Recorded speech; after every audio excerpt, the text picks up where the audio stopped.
കൂട്ടുകാരെ, എൻ്റെ ഈ മുട്ട കറിയൊക്കെ ഞാൻ ഈ ഒരു ചട്ടിയാണ് ഉപയോഗിക്കുന്നത്. ഇത് വന്ന് കൽച്ചട്ടി കൊടുത്തൊരു ചട്ടിയാണ്. എനിക്കറിയത്തില്ല, അതുകൊണ്ടൊരു ചട്ടി ഞാൻ പിന്നെ എനിക്ക് എവിടുന്ന് വാങ്ങാൻ പറ്റത്തില്ല.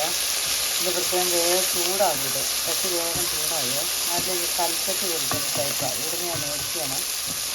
ഏതോ ഒരു ഷോപ്പിൽ മേടിച്ചിട്ടുണ്ട്. ഓർക്കണമെങ്കിലല്ലേ, ഇപ്പോൾ ഒരു 10 വർഷമായി ഈ ചട്ടി തന്നെ ഉപയോഗിക്കുന്നതാണ് മുട്ടക്കറിയൊക്കെ. പണ്ടൊക്കെ ഞാൻ മുട്ടക്കറി വെക്കുമ്പോൾ എന്ത് ചെയ്യുന്നതെന്ന് അറിയാം, മുട്ടക്കറി ബിരിയാണി എന്ത് വെക്കുന്നതിന് ഞാൻ ഒരു പരിപാടി ചെയ്യുമായിരുന്നേ. അത് നിങ്ങളെ ഞാൻ അറിയിക്കുന്നു. കാരണം ഇപ്പം അത് ഞാൻ അങ്ങനെ ചെയ്യാനും മടി.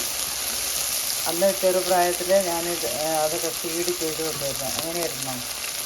ഉള്ളി, പച്ചമുളക്, ഇഞ്ചി, വെളുത്തുള്ളി, കറിവേപ്പില, തക്കാളി ഇതെല്ലാം കൂടെ വഴറ്റിയിട്ട് 2-3 ദിവസം ഒരു ഡപ്പയിലാക്കി വെക്കും.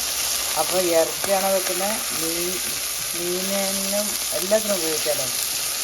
മീനിന് ഞാൻ ചെറുള്ളിയാണ് അത് ഉപയോഗിച്ചിട്ടുണ്ട് നമുക്ക്. അപ്പം മീനിന് ഞാൻ അങ്ങനെ അത് എടുക്കാറില്ലായിരുന്നു. പക്ഷെ അത്യാവശ്യമാണെങ്കിൽ എടുക്കാമല്ലോ, സവാള ഉപയോഗിക്കാമല്ലോ.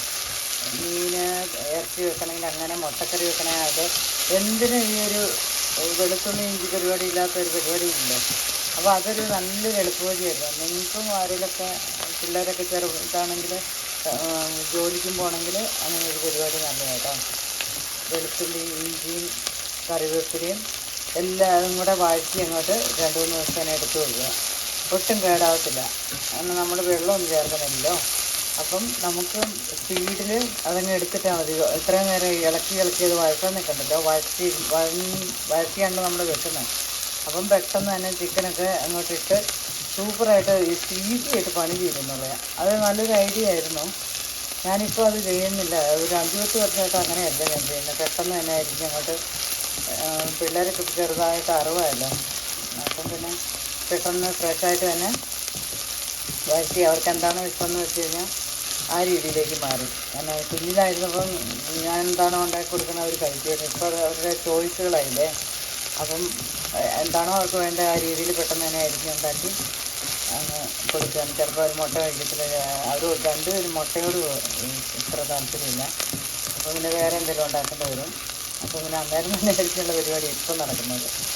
അപ്പം നിങ്ങൾ ആർക്കെങ്കിലും ഇൻട്രസ്റ്റ് ഉണ്ടെങ്കിൽ നിങ്ങൾ അങ്ങനെ ഒന്ന് വഴറ്റി വെക്കുകയാണെന്ന്, നിങ്ങൾക്ക് വല്ല കേറ്ററിങ്ങോ അങ്ങനെ എന്തെങ്കിലുമൊക്കെ പരിപാടികളൊക്കെ ഉള്ളവരാണെങ്കിൽ അങ്ങനെ നമ്മൾ വെച്ച് കഴിഞ്ഞാൽ എളുപ്പമല്ലേ. ആ ഒരു പരിപാടി നല്ലതായിരുന്നു. ഇപ്പോൾ ഓർക്കുമ്പോൾ ഇനിയും തുടങ്ങിയാലോ എന്ന് ഓർക്കണം. പക്ഷേ പിള്ളേർ ചിലപ്പോൾ അങ്ങനെ പെട്ടെന്ന് അങ്ങനെയൊന്നും കഴിക്കത്തില്ല. അപ്പം ഞാൻ പിന്നെ ആ പരിപാടിയെല്ലാം നിർത്തിയിട്ട് കുറേ വർഷങ്ങളായി.